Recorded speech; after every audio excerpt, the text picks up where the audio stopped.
Hey, what's going on, guys? Welcome to the channel. We have some breaking news. Two massive bantamweight fight announcements. We are getting Marlon Chito Vera versus Pedro Munhoz at UFC 292 in August.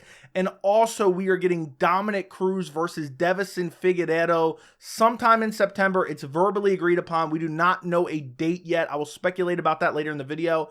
But this is going to be my reaction and early prediction for both these fights. Starting off with the first fight, Marlon Vera versus Pedro Munhoz. I love this matchup. I'm a little bit disappointed, though. I do have a mild complaint about this matchup, but I like this matchup. I think, in terms of fan-friendly, stylistic matchups, Marlon Vera versus Pedro Munhoz should be an absolute war. Both guys super durable. Both guys with crazy, heavy leg kicks. And it kind of makes sense right now in the division. I mean, Marlon Vera is ranked number 6. Pedro Munhoz is ranked number 10. Now, I don't really put that much regard into the actual rankings. But, both guys, Marlon Vera coming off a loss to Corey Sandhagen. It was a split decision loss. Pedro Munhoz coming off a win against Chris Gutierrez that a lot of people thought he was going to lose. But overall, Pedro Munhoz is kind of on the decline. He's lost 4 out of his last 7, one of those being a no contest. And just stylistically, it makes a lot of sense. And you look at the current bantamweight division, there wasn't a whole lot of options for either guy. Marlon Vera was originally supposed to fight Henry Cejudo at UFC 292 on this fight card. But Henry Cejudo couldn't make the card. He was injured, couldn't accept the fight. I didn't love that matchup to begin with.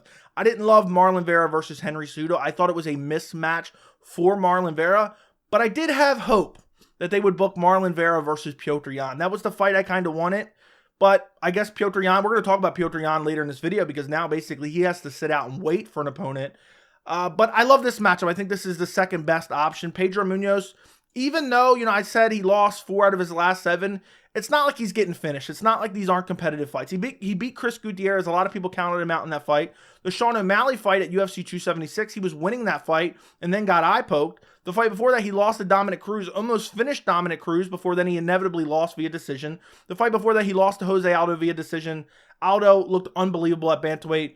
And then the fight before that, he beat Jimmy Rivera. The fight before that, he lost to Frankie Edgar. I thought he won that fight. That was a split decision loss. I thought he won that fight against Frankie Edgar.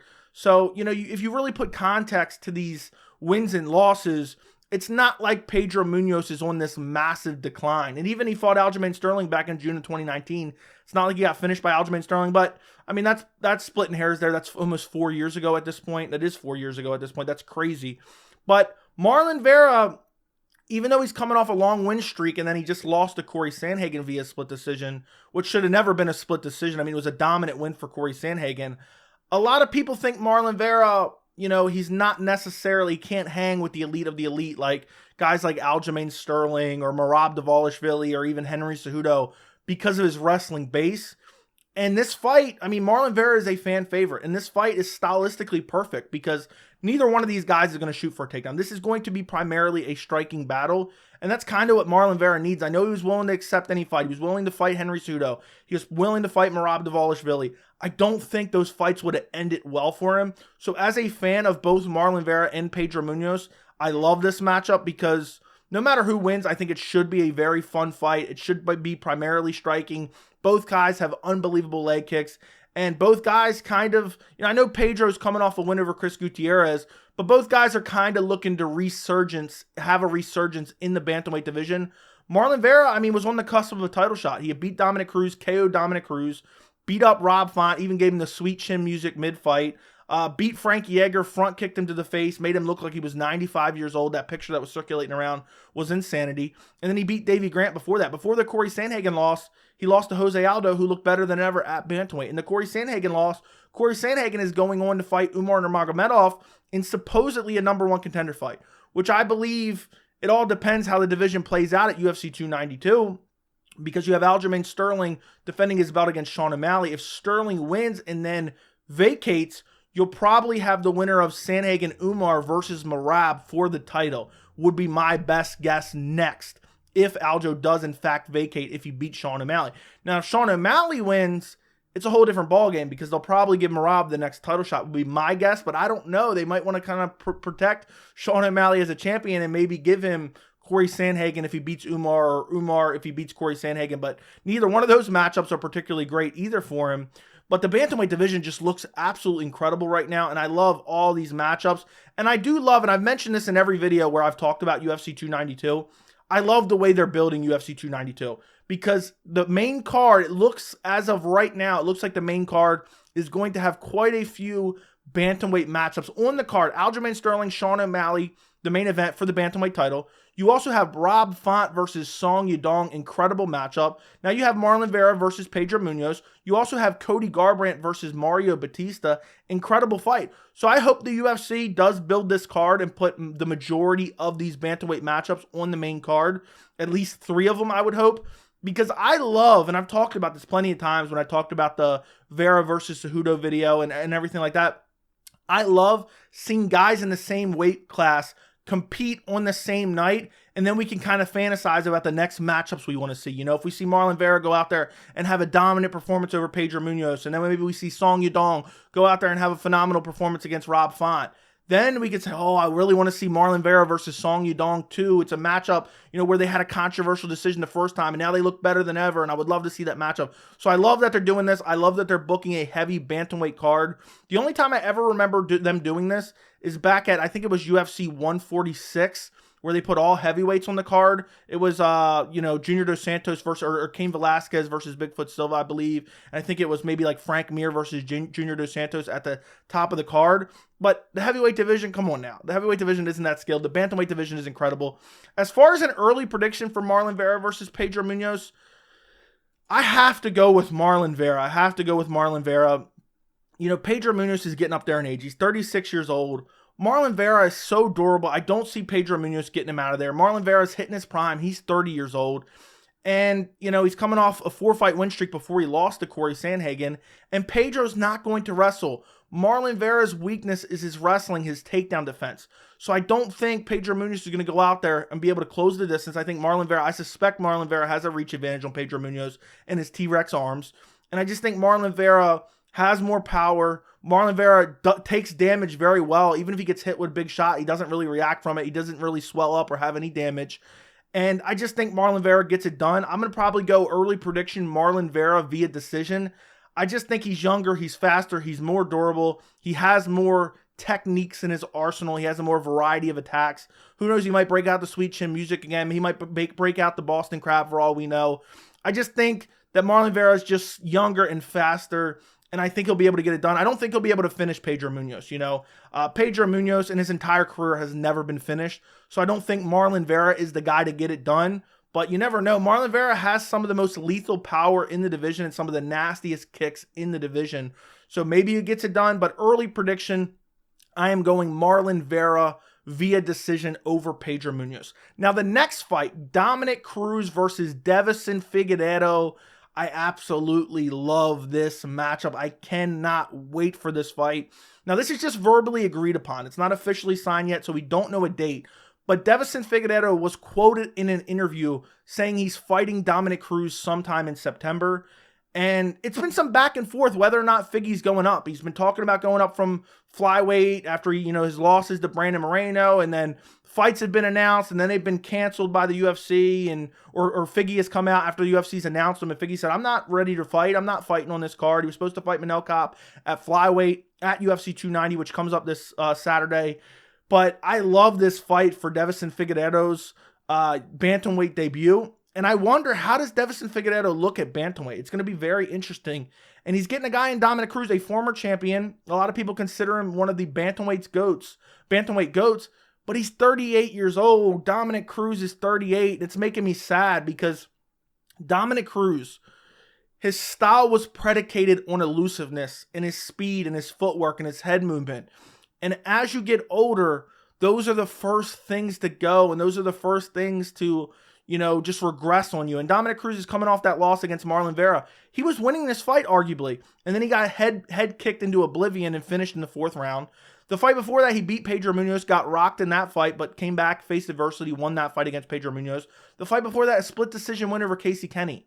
Then before that, lost to Henry Cejudo, got TKO'd. He come off a long layoff and was short notice, so I don't really hate him too much for that one.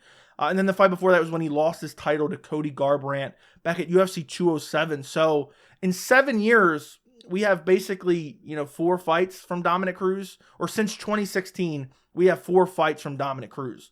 And, he's getting up there in age. He's injury prone. I'm worried about him even making it to this fight. And, you have Deiveson Figueiredo, who maybe he's going to have a career resurgence at bantamweight. I don't know. I don't really like his chances at success at bantamweight, but I do like this matchup for him. You look at his last 4 fights. He's fought Brandon Moreno 4 straight times. The last time he hasn't fought someone named Brandon Moreno was all the way back in November of 2020. So I bet you he's happy to get a fresh matchup. I'm happy to see Figgy getting a fresh matchup. But he's coming off the loss. He got TKO'd via doctor stoppage against Brandon Moreno. Before that, he won against Brandon Moreno. Before that, he got rear naked choked against Brandon Moreno. And then before that, at UFC 256 back in December of 2020, he won, or it was a draw. He won the fight, but he had a point deduction, making it a draw, and that was an amazing fight, which is what led to the quadrilogy. Imagine had he not got that point deducted. Think about the butterfly effect in MMA.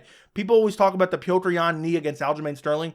What about that point deduction against Brandon Moreno in the first fight? Maybe we never see them fight again. Maybe Brandon Moreno never makes his way back to a title, because if without that point deduction, that makes that fight a draw. But that's crazy to me. I mean, just Brandon Moreno every single fight. I bet you he's happy to get a fresh matchup. He's fighting a former champion in Dominick Cruz. And if you look at the overall UFC rankings, I know there's a lot of fights that are already booked, and we'll talk about that in a second. But I look at the division, I look at the top 10 in particular. This is the most favorable matchup for Deiveson Figueiredo. I don't think Figgy's beaten Merab. He's not beaten Aljamain Sterling. I know that's #1 contender and champion. Maybe he could beat Sean O'Malley. I don't think he's beaten Sean O'Malley. I don't think he's beaten Henry Cejudo. Maybe, but I don't think he is. He's not beaten Corey Sandhagen. I don't think he's beaten Petr Yan. The Marlon Vera fight would have been very interesting, but I don't think he would have won that one either. Rob Font fight would have been interesting. I don't think he wins that one. Song Yudong, I don't think he wins that one. The Dominick Cruz one, I think he could win. And then Pedro Munhoz, maybe he could beat Pedro Munhoz. But the division is so stacked. I always kind of said, like, Deiveson Figueiredo, I know he's getting up there in age, and I know he's losing to Brandon Moreno, and he kind of needs a spot to go. He's kind of in no man's land, but I don't like the bantamweight division for him.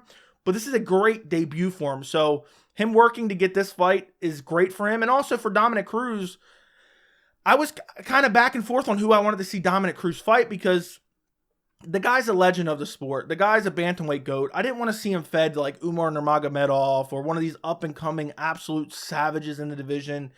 And I'm happy. I'm very, very happy that at least he's fighting Deiveson Figueiredo, a former champion. He's kind of getting the respect he deserves. But as far as an early prediction for this fight, I have to go Deiveson Figueiredo. Maybe Dominick Cruz wins via decision, but for me, Figgy's going to be rejuvenated at bantamweight. He doesn't have that nasty weight cut he's been doing at flyweight. And I just think Dominick Cruz's style is predicated on elusiveness. He's slowing down. The speed is no longer there. The footwork is no longer there. The head movement is no longer there to compete at the top level. And I just think Figgy, maybe he brings some of that power up. He was known to have some decent power at flyweight. Maybe having that extra 10 pounds, maybe he has some power at bantamweight, and I think he's going to be kicking the legs of Dominick Cruz. I think Dominick Cruz is going to be using that herky-jerky movement that he's kind of known for, trying to avoid the shots of Deiveson, and I think that Deiveson's just going to just kind of plot forward, look to land big shots, and I could see a scenario where Dominick Cruz just outpoints him to a decision, but honestly, I just think Dominick Cruz is slowing down. I think he's injury-prone. I think he's getting up there in age. I have to go Deiveson Figueiredo. I'm going to go Deiveson Figueiredo by decision, but I'm going to say he hurts Dominick Cruz a couple times in this fight. If Dominick Cruz can survive to the 4th round against Marlon Vera, I think he can survive against Deiveson until a decision in a 3-round fight. But I love this matchup. I think it should be fun, and I think it should be a good test for Figueiredo and where he fits into the bantamweight division.